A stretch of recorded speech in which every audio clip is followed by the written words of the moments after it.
मेरे प्यारे देशवासियों, नमस्कार। कोरोना के खिलाफ देश आज फिर एक बहुत बड़ी लड़ाई लड़ रहा है।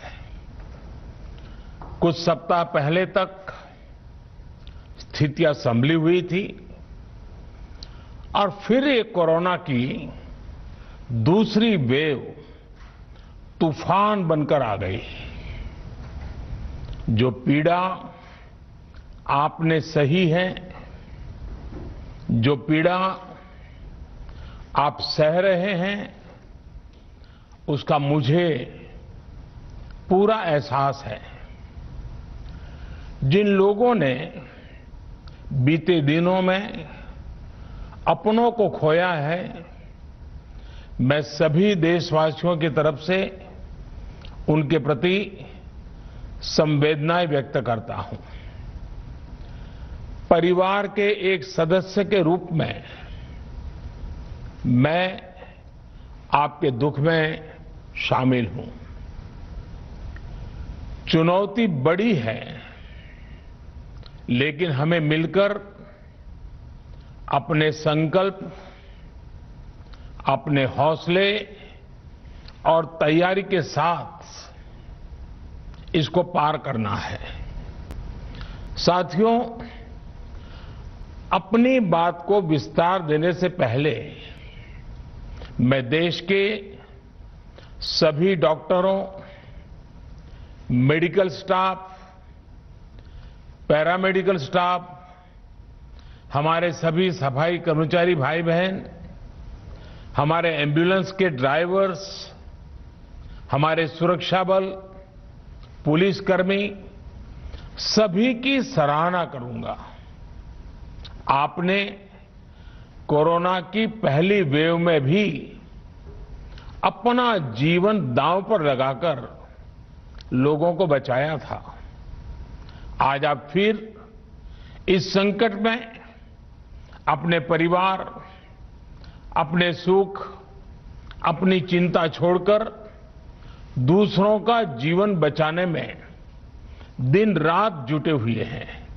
साथियों, हमारे शास्त्रों में कहा गया है, त्याज्यम न धैर्यम विदुरेऽपि काले, अर्थात कठिन से कठिन समय में भी हमें धैर्य नहीं खोना चाहिए। किसी भी परिस्थिति से निपटने के लिए हम सही निर्णय लें, सही दिशा में प्रयास करें, तभी हम विजय हासिल कर सकते हैं। इसी मंत्र को सामने रखकर आज देश दिन रात काम कर रहा है। बीते कुछ दिनों में जो फैसले लिए गए हैं, जो कदम उठाए गए हैं, वो स्थिति को तेजी से सुधारेंगे। इस बार कोरोना संकट में देश के अनेक हिस्से में ऑक्सीजन की डिमांड बहुत ज्यादा बढ़ी है। इस विषय पर तेजी से और पूरी संवेदनशीलता के साथ काम किया जा रहा है। केंद्र सरकार, राज्य सरकारें, प्राइवेट सेक्टर, सभी की पूरी कोशिश है कि हर जरूरतमंद को ऑक्सीजन मिले। ऑक्सीजन प्रोडक्शन और सप्लाई को बढ़ाने के लिए भी कई स्तरों पर उपाय किए जा रहे हैं। राज्यों में नए ऑक्सीजन प्लांट्स हो, 1 लाख नए सिलेंडर पहुंचाने हो, औद्योगिक इकाइयों में इस्तेमाल हो रही ऑक्सीजन का मेडिकल इस्तेमाल हो, ऑक्सीजन रेल हो, हर प्रयास किया जा रहा है। साथियों, इस बार जैसे ही कोरोना के केस बढ़े, देश के फार्मा सेक्टर ने दवाइयों का उत्पादन और बढ़ा दिया है। आज जनवरी फरवरी की तुलना में देश में कई गुना ज्यादा दवाइयों का प्रोडक्शन हो रहा है। इसे अभी और तेज किया जा रहा है। कल भी मेरी देश की फार्मा इंडस्ट्री के बड़े जो प्रमुख लोग हैं, उसके जो एक्सपर्ट लोग हैं, उनसे बहुत लंबी चर्चा हुई है। प्रोडक्शन बढ़ाने के लिए हर तरीके से दवाई कंपनियां की मदद ली जा रही है। हम सौभाग्यशाली हैं कि हमारे देश के पास इतना बड़ा मजबूत फार्मा सेक्टर है जो बहुत अच्छी और तेजी से दवाइयां बनाता है। इसके साथ ही अस्पतालों में बेड की संख्या को बढ़ाने का भी काम तेजी से चल रहा है। कुछ शहरों में ज्यादा डिमांड को देखते हुए विशेष और विशाल कोविड हॉस्पिटल बनाए जा रहे हैं। साथियों, पिछले वर्ष जब देश ने कोरोना के कुछ ही मरीज सामने आए थे, उसी समय भारत में कोरोना वायरस के खिलाफ प्रभावी वैक्सीन के लिए काम शुरू कर दिया था। हमारे वैज्ञानिकों ने दिन रात एक करके बहुत कम समय में देशवासियों के लिए वैक्सीन विकसित की है। आज दुनिया की सबसे सस्ती वैक्सीन भारत में है। भारत की कोल्ड चेन व्यवस्था के अनुकूल वैक्सीन हमारे पास है। इस प्रयास में हमारे प्राइवेट सेक्टर ने इनोवेशन और एंटरप्राइज की भावना का बेहतरीन प्रदर्शन किया है। वैक्सीन की अप्रूवल्स और रेगुलेटरी प्रोसेसेस को फास्ट ट्रैक पर रखने के साथ ही सभी साइंटिफिक और रेगुलेटरी मदद को बढ़ाया गया है। यह एक टीम एफर्ट है जिसके कारण हमारा Bharat 2 made in India vaccine के साथ दुनिया का सबसे बड़ा टीकाकरण अभियान शुरू कर पाया। टीकाकरण के पहले चरण से ही गति के साथ ही इस बात पर जोर दिया गया कि ज्यादा से ज्यादा क्षेत्रों तक, जरूरतमंद लोगों तक वैक्सीन पहुंचे। दुनिया में सबसे तेजी से भारत में पहले 10 करोड़, फिर 11 करोड़ और अब 12 करोड़ वैक्सीन डोज दिए गए हैं। आज कोरोना से इस लड़ाई में हमें हौसला मिलता है कि हमारे health care workers, frontline corona warriors और सीनियर सिटीजन्स के एक बड़े हिस्से को वैक्सीन का लाभ मिल चुका है। साथियों, कल ही वैक्सीन को लेकर हुए एक और अहम फैसला भी हमने किया है। 1 मई के बाद से 18 वर्ष के ऊपर के किसी भी व्यक्ति को वैक्सीनेट किया जा सकेगा। अब भारत में जो वैक्सीन बनेगी उसका आधा हिस्सा सीधे राज्यों और अस्पतालों को भी मिलेगा। इस बीच गरीबों, बुजुर्गों, निम्न मध्यम वर्ग के लोग, 45 वर्ष की आयु के ऊपर के व्यक्तियों के लिए केंद्र सरकार का जो वैक्सीन कार्यक्रम चल रहा है वो भी उतनी ही तेजी से जारी रहेगा। पहले की तरह ही सरकारी अस्पतालों में मुफ्त वैक्सीन मिलती रहेगी, जिसका फायदा, जैसा मैंने कहा, हमारे गरीब परिवार हो, हमारे मध्यम वर्ग, निम्न मध्यम वर्ग के परिवार हो, वो उनका लाभ उठा सकेंगे। साथियों, हम सभी का प्रयास जीवन बचाने के लिए है, और जीवन बचाने के लिए तो है ही, प्रयास से भी ये है कि आर्थिक गतिविधियां और आजीविका कम से कम प्रभावित हो। प्रयास का तरीका यही रखा जाए। वैक्सीनेशन को 18 वर्ष की आयु के ऊपर के लोगों के लिए ओपन करने से शहरों में जो हमारे वर्कफोर्स है उसे तेजी से वैक्सीन उपलब्ध होगी।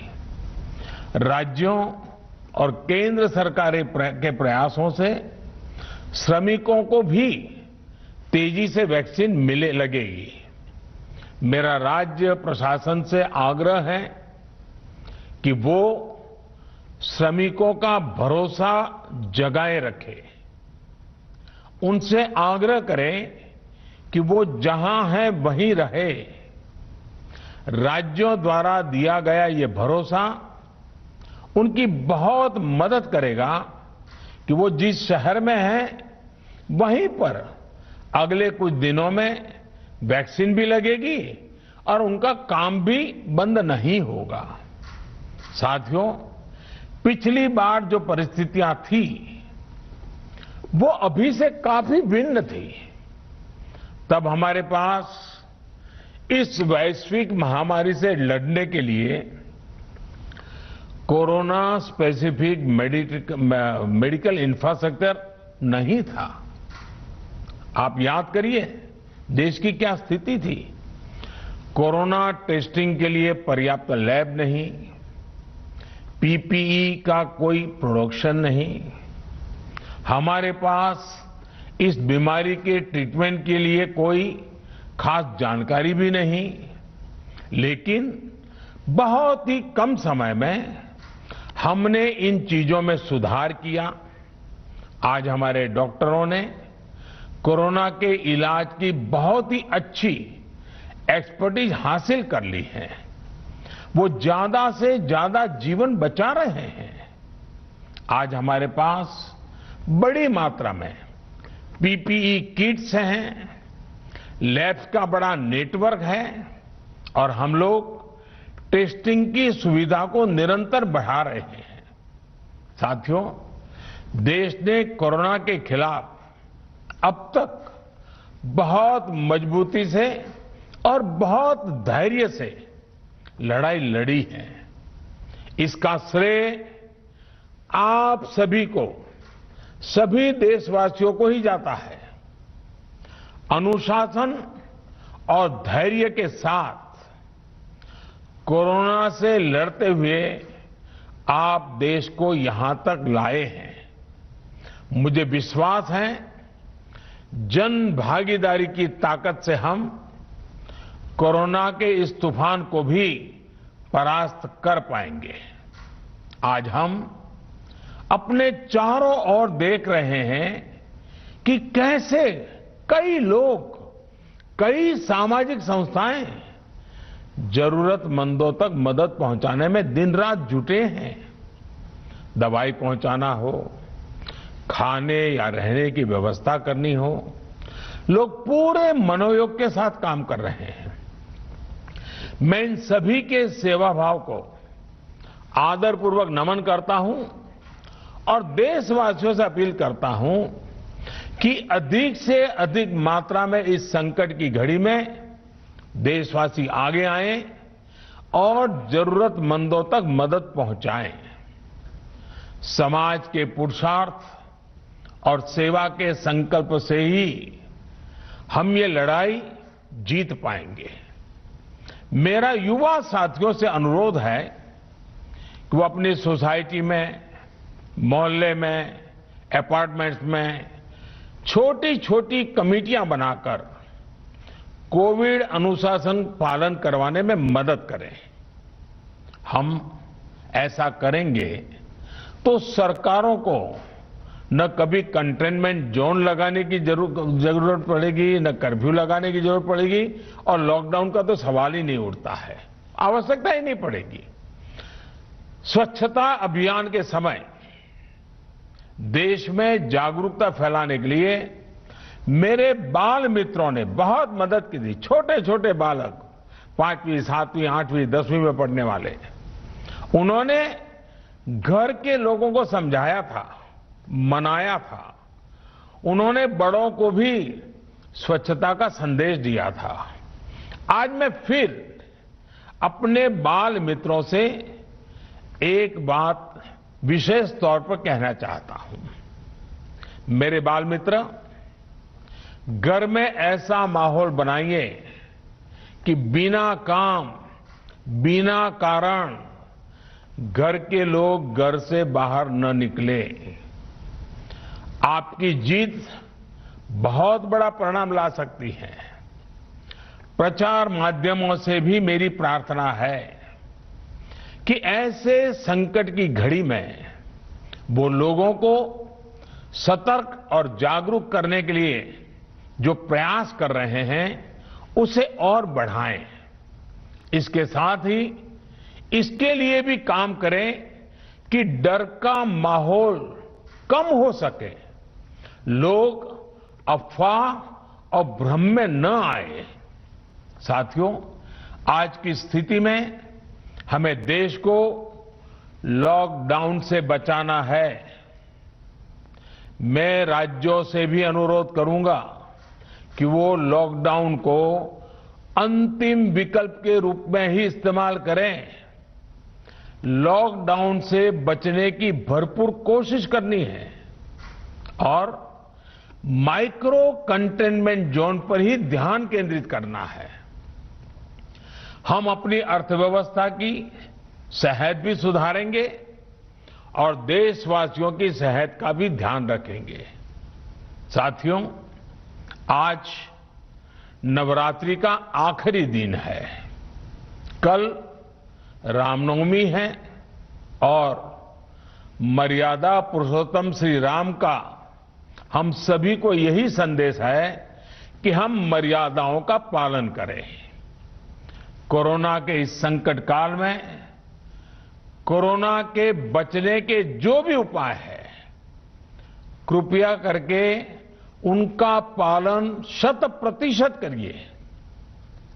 दवाई भी, कड़ाई भी, इस मंत्र को कभी भी भूलना नहीं है। ये मंत्र जरूरी है, वैक्सीन के बाद भी जरूरी है। रमजान के पवित्र महीने का भी आज 7वां दिन है। रमजान हमें धैर्य, आत्मसंयम और अनुशासन की सीख देता है। कोरोना के खिलाफ जंग जीतने के लिए अनुशासन भी, उसकी भी उतनी ही जरूरत है। जब जरूरी हो तभी बाहर निकले। कोविड अनुशासन का पूरा पालन करें। मेरा आप सभी से यही आग्रह है। मैं आपको फिर ये भरोसा देता हूं, आपके इस साहस, धैर्य और अनुशासन के साथ जुड़कर आज जो परिस्थितियां हैं उन्हें बदलने में देश कोई कोर कसर नहीं छोड़ेगा। आप सभी स्वस्थ रहें, आपका परिवार स्वस्थ रहे, इसी कामना के साथ मैं अपनी बात समाप्त करता हूं। आपका बहुत बहुत धन्यवाद।